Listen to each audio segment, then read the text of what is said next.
Today on the channel, this old broken record is playing one of his favourite tunes, for I am out and about in a Lotus Evora, a car that I greatly admire, but many fail to see the value in. Today on Auto Trader there are just 19 Evoras for sale, and when you compare that with its spiritual successor, the Emira, of which there are 34 examples for sale, and you then remember that the Evora was in production for 12 years and the Emira has been in production for closer to 12 months, many would consider that the definitive proof that the Evora was never the success that the Emira has already become.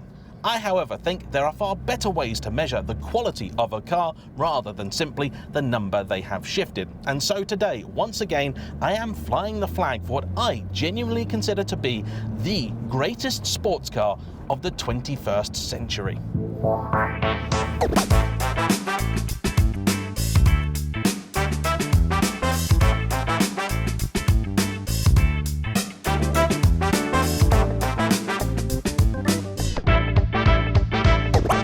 Now, those who've been following the channel for quite some time will know that me banging on about how great the Evora is really nothing new at all. In fact, the entire channel was built around the concept that I felt the Evora was a criminally underrated car. The very first video that I made was me going to collect my then new Lotus Evora 400, and looking back on it now, that moment really did change my life. However, if you're thinking that for that reason I'm going to give the Evora a free pass and I'm willing to overlook all of its many failings, you would be wrong. Early cars in particular had a terrible reputation for build quality. They had myriad issues and failures. The gear shift was never quite up to muster, and really it was only with the 400 it actually became what you might call good. Though the Toyota V6 engine is very reliable and with the proper exhaust on makes a good sound, it isn't an exciting sports car engine. Simply cannot hold a candle to the likes of a 911's flat 6. Although I'm sure many a Lotus fan will be keen to point out it is certainly a lot more durable than many Porsche engines of the last 25 years. The interior also, though I absolutely love these early cars with their wild wraparound sort of Group C shape, do have some iffy materials in places, are also not entirely brilliantly screwed together, and are somewhat illogical. They have these beautiful, nice metal buttons for many features that you then can't see because they're hidden behind the steering wheel. The boot is a weird, awkward shape. There is no storage whatsoever at the front, and though it does have rear seats, they are useful only to small children. Adults, please just don't even try, even for a laugh. The rear seats, likewise, were only really useful for small children. Adults, please just don't even try it. And as time went on, Lotus began shaving quality out of the cars in pursuit of profits that simply never came.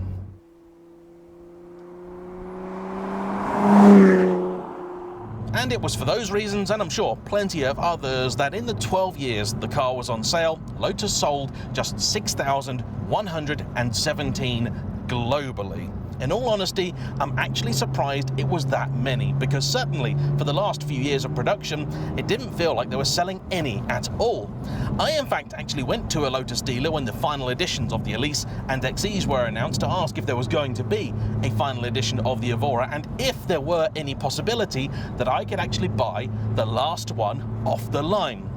As it happened, by the time I even inquired, the Evora's assembly line had been quietly disassembled and chucked in the skip, which I think is a really sad end to a genuinely brilliant car.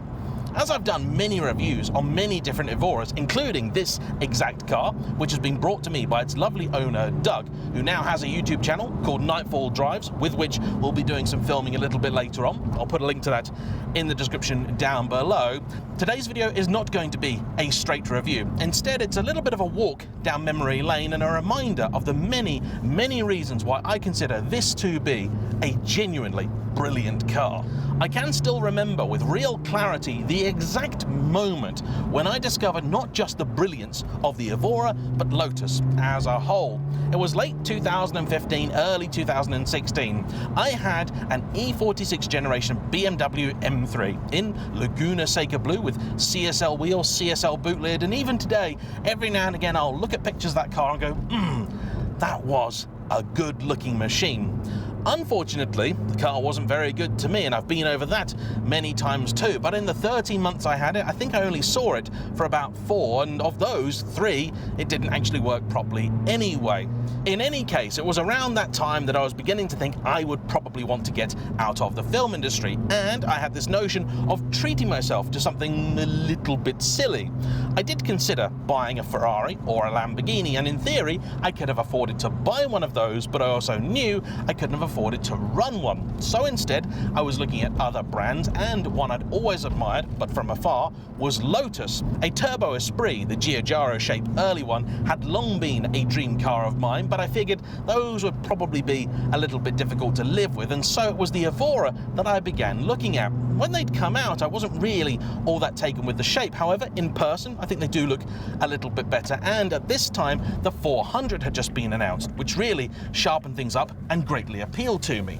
So, I booked an appointment with my local Lotus dealer, Stratton Motor Company of Norfolk, not all that far from the Lotus factory itself.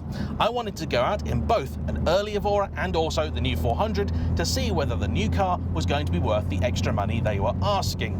The first one I tried was the old car, and it was a fire red example, I think that was the colour, of an early pre-2011 car, which for Evora people does mean a lot because those were the cars that were deemed most problematic.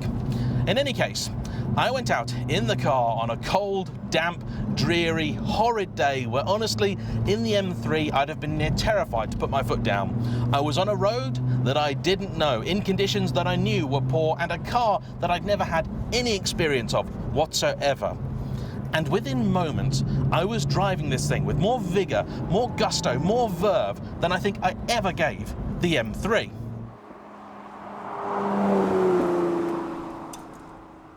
The reason? Well, quite simple. Up until that point, I'd thought that the M3 actually had pretty decent steering. But a few moments in the Lotus was a masterclass in what real steering feel is like. You see, in the M3, you drive the car with faith. You go into a bend with speed because you know it's a BMW M3. It's supposed to be one of the greatest handling cars ever. Surely it'll carry this amount of pace around a bend. However, the Lotus, you drove with confidence because it spoke to you. It told you, don't worry, buddy, it's all right. We'll be absolutely fine. The wheel was alive. And that's exactly what I'm reminded of today. This wheel doesn't have the hyperactivity of, say, a Ferrari 458, but the last thing I got out of was my 430 Scuderia. And I can say with total confidence that in terms of steering feel, this is easily as good as that, if not a little better. The weighting, the texture, the sensation you get out of it, the keenness of the turning, it's all absolutely perfectly judged. And then you get onto the suspension. There is, I think, just about no other sports car as well tuned for a road like this as a Lotus Evora S. If anything, the later 400 became a little bit firmer, a little bit more track focused, but not by much, and the earlier cars you could almost accuse of being a touch too soft. This though, once you've got about 40-50 mile an hour behind it, it rides with a suppleness that is truly spectacular. I know today it's McLaren that is considered the benchmark of ride quality. Well, guess where the engineers who built the first McLarens came from? Yeah, Lotus.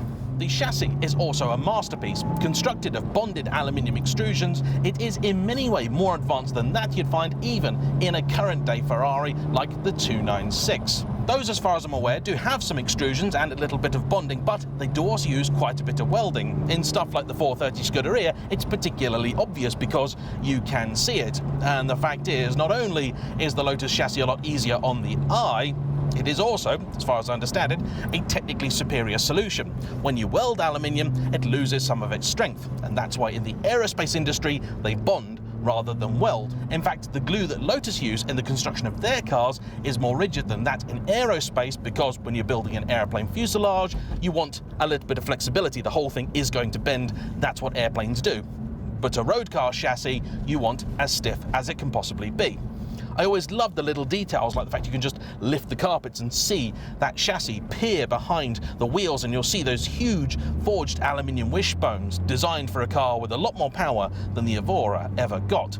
The reason for that being, when Lotus developed this, they had an idea that later on they were going to reintroduce the Esprit, and so they wanted to be able to reuse some of the chassis here and create a car which in the front half was essentially the same, but in the back half differed quite significantly. So essentially they were going to reuse the front suspension, but the cabin was going to be a strict two-seater and the engine then mounted longitudinally rather than transverse as it is here. Since I last saw it, this car has had a number of modifications made, including the fitment of a short shifter, which honestly I don't think has really done all that much. The gear shift itself is still quite ponderous, has a lot of play in it, and is a lowlight of the car.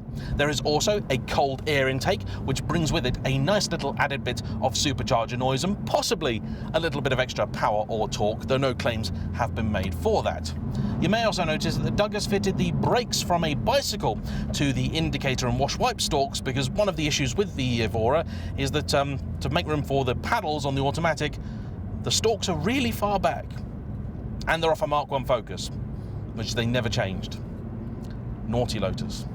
It's lazy. And finally, the car has received a tubular valved exhaust. Tubular is a very popular brand in the Lotus world, but when this was first installed, Doug felt it was a little bit too raucous, so it's had an extra silencer retrofitted, and now he thinks it's just about right. I have to say, I think I agree with him, because currently the valve is stuck open, and still, I think it's actually just about perfectly judged. As I've just passed that Jag, it's reminded me of another great thing about Lotus ownership. People will love you. Ferraris and Lamborghinis and the like, and particularly Porsches, I know can come with a bit of an image problem. Nothing of the sort with a Lotus. I loved having my Evora. Every time you go to fill it out, people want to ask you questions, talk to you about what the car is, and the real shame was, I swore you could drive that car through Norwich city centre and people wouldn't know what it was. It has the looks of an exotic. For the 400 in particular, if people saw it from the front, they tended to think it was a Lamborghini because of the angles, and from the back, they thought it was a Ferrari because of the round lights. In any case, there are essentially three sort of stylistic generations, I suppose you'd call them, of the Evora. This, the original Series 1, then the 400, the 410, and then later the GT cars, which I actually think in its last iteration, the Evora did become the prettiest of all. It does have awkward angles. That is simply a function of the 2+2 layout. The rear three-quarters in particular, it looks a little bit bulbous and a little bit odd, but from the front, it's sensational. From the side, it's beautiful, and I think it's aging really, really well. These are also cars that you can run on a fairly modest budget. They'll do high 20s or low 30s MPG, depending on which model you buy and how hard you drive it. In my 400, for example, on a motorway run, I could easily get 34 mpg, and as at the time I was trying to run the car on a relatively limited budget, that was fantastic.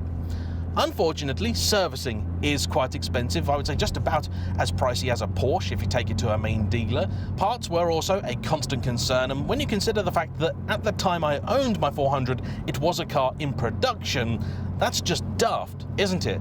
There's no way that a car which is currently being built should have a shortage of spares, and yet somehow Lotus managed it.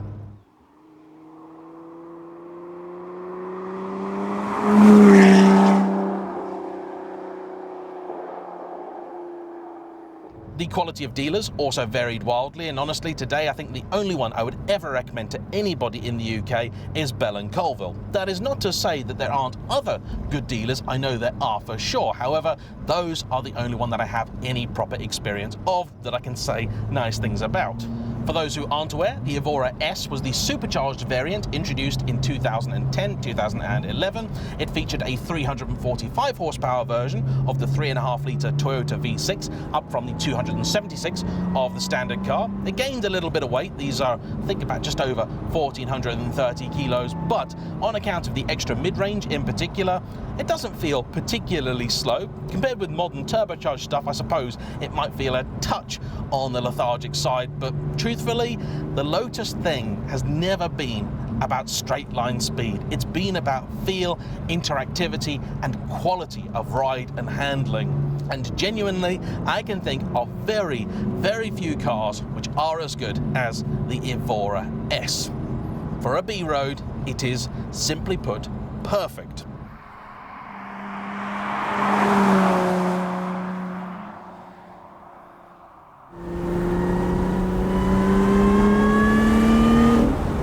Now, I'll have invariably used the Emira as some form of clickbait in this video's title to try and entice a few viewers over. The last time I drove an Evora, I hadn't been out in an Emira, but now I have. And the simple fact is, as I'm also keen to bang on about at every available opportunity, the Emira is essentially an Evora Mark III. The chassis is not identical, but very similar to an Evora 400. The engine is essentially the same as an Evora 400, the later supercharged 3.5 litre Toyota, which is essentially the same as this, but bigger supercharger. The gearbox, again, essentially the same as an Evora 400, and though in packaging terms it's quite a different car, strict two-seater versus the 2+2, and it's gained a little bit of width, fundamentally it is basically the same thing, which means that it is pretty difficult from a driving perspective to dislike one and not the other. And this, I think, is great news for the Evora. I know as soon as the Emira was announced, and particularly as soon as people saw it, Evora owners everywhere were getting a little bit concerned, and those thinking of buying an Evora were going, do I get one? Because, you know, I'm worried I'm going to buy one and then the Emira's out and it's going to be worth no money at all. Well, let me stop you there. Yes, in fact, I'm going to go as far as to say I think now is the best time to buy a Lotus Evora. Prices have already been on the rise over the last couple of years, and that's, I think, for various reasons. The market is a strange beast overall at the moment, but the Evora certainly deserves to be worth more money than it has. The Exige V6 has gone up in price, and you can no longer buy one of those for the sums you could about 3 years ago when they were a far more youthful car. Recent price rises have also meant that the Emira is now not quite as tempting a bargain as it once was. If you are to buy a new one, you're going to have to part with, I think, about £83,000. An Evora 400 is going to set you back about £55,000, but one of these you could get your hands on for £36,000. And let's recap, essentially the same engine. Okay, sure, a little bit less power here, but also a touch less weight as well. Okay, gearbox not quite so good, but same chassis, and it's got the +2 bit, which if you do want to carry small children about, and I know a lot of Evora owners do, that is essential, and you're never ever going to get that in an Emira. If you want the last Lotus petrol-powered car that is a 2+2, this is it. It also, I think, does handle with just a touch more keenness and refinement than some Emiras, though in all honesty the differences are marginal, and that's a good thing, because it means if you like the way that an Emira goes, you're going to love the way that this goes. And if you haven't driven an Evora of any description, and perhaps even more importantly, if the only Lotus you've driven is an Elise, and you know someone that's got an Evora, you need to have a go in it. You just have to, because I don't care what you think about the car. The car doesn't care what you think about it. I don't care what you think of the Lotus brand or their reliability, their reputation, anything else. Get your bum in this seat, you will be converted. I guarantee it. I cannot think of very many people at all that have actually driven an Evora and come out going, don't see what the fuss is about. In fact, I challenge you, get yourself in an Evora, or get a friend that's got one to take you out in theirs, and go over the worst, the most awful, the bumpiest piece of tarmac you can find. It is an absolute revelation. Every time I do a video on something like the Maserati MC20, a BMW Z4 M Coupe, and I complain about the fact that the ride in those is too stiff, people go, well, it's a sports car, it's supposed to be stiff, you're supposed to require spinal surgery after a fun drive out. No. This is proof that that is bovine droppings. And if you'll excuse me, I just want to double check that theory.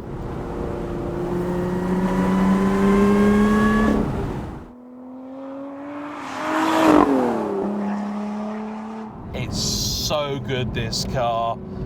Okay, not the fastest thing ever, but actually, even with its slightly too long gears, which are also a problem in a Porsche, the supercharger gives you that mid-range punch that makes it still an enjoyable thing to pilot, and stuff like the slightly iffy gear shift, you forget very, very quickly. Compared with, say, a Porsche 987 Cayman S, these today will command a fair bit more money, but for that, you're getting something that is a lot rarer, is easily as quick, and in terms of sophistication of damping, is just a class above. I really love the 987 as a value for money proposition. It's amazing, but if you want that real proper supercar, I mean Ferrari level quality of drive, you'll get it in this. You also get that magic view out, which I really, really adore. And you know what?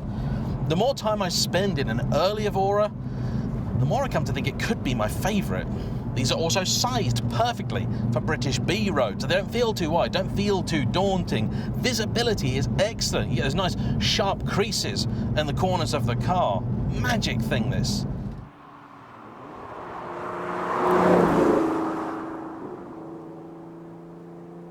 Truthfully, and I've said this many, many times before, but it's worth saying again, I think the Evora's problem was really, really simple. It's called the Elise, because your potential Evora customer came in just one of two guises. Those who already owned an Elise and for whom the Evora just didn't feel quick enough.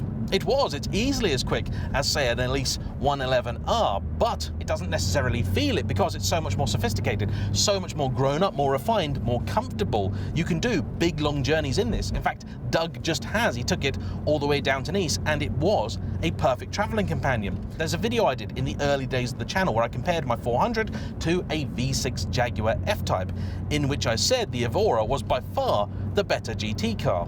Even now, I get complaints from people telling me that clearly I don't know what I'm talking about, because obviously, how could a Jaguar be less comfortable than a Lotus? Those people clearly haven't driven both an F-Type and an Evora 400. Meanwhile, the other type of potential customer was that who'd never had a Lotus of any description, and the problem there was that in their head, this is essentially a slightly bigger Elise. They figured it was going to be just as sparse, just as rattly, just as difficult to get into. Even now I get comments from people saying, oh, I'd have an Evora, but I'm 6'5", I can't fit in it. My mate was 6'7" and he fit in it, but Lotus at the time did so very little to actually actively promote this car, to make people want to buy it, and that is a crying shame. I think Lotus really are almost single-handedly responsible for the failure of the Evora. They went to all this trouble and effort of making a sensational car and then basically cut its legs off. I know exactly why. It was internal corporate politics, changes of management and the like, and that's a real shame because this essentially became the orphan child of the company. When the Emira was announced, there were motoring outlets who really should have known better, who were doing videos saying, well, there used to be the Elise and now there's the Emira. Lotus used to make cars that were uncomfortable, unrefined, noisy, rattly, with no back seats, and now they make one that's, you know, well, it doesn't have back seats, does it? But you get the point. And it drove me nuts. They just pretended like the Evora never ever existed. I felt like Lotus had some sort of, you know, covenant making sure that anyone who reviewed the Emira would agree not to mention the Evora.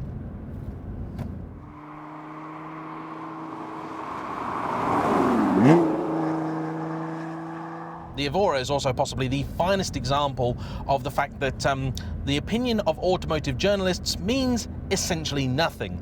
Even Clarkson, in a fairly famous Top Gear piece, did a bit saying how brilliant the Evora was.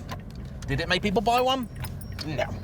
And I know there will be people out there for whom the Emira is going to be the right car. It has more technology in it, although because of the way they've built this, you can easily put Android Auto and the like in it. This one, in fact, has that now, but you're going to pay a premium for it, and if the Emira does succeed, and I really do hope that it does, it's going to be a far more common car than this will ever be.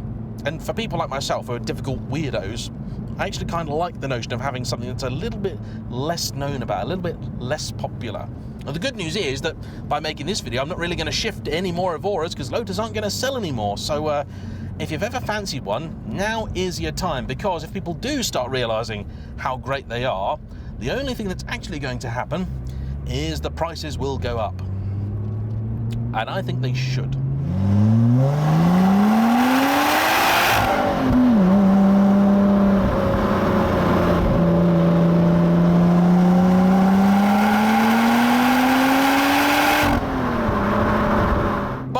I'm never going to stop telling you that you should buy one. So, I want to say a huge thank you to Doug for bringing his car out today, and don't forget, I've been filming with him this afternoon, so if you want to hear a little bit more about what we got up to, or what it's been like to live with his Lotus Evora S, make sure to check out his YouTube channel, Nightfall Drives. And to everybody else, of course, my customary thank you, and don't forget, hit the like button, comment down below, and subscribe if you haven't already.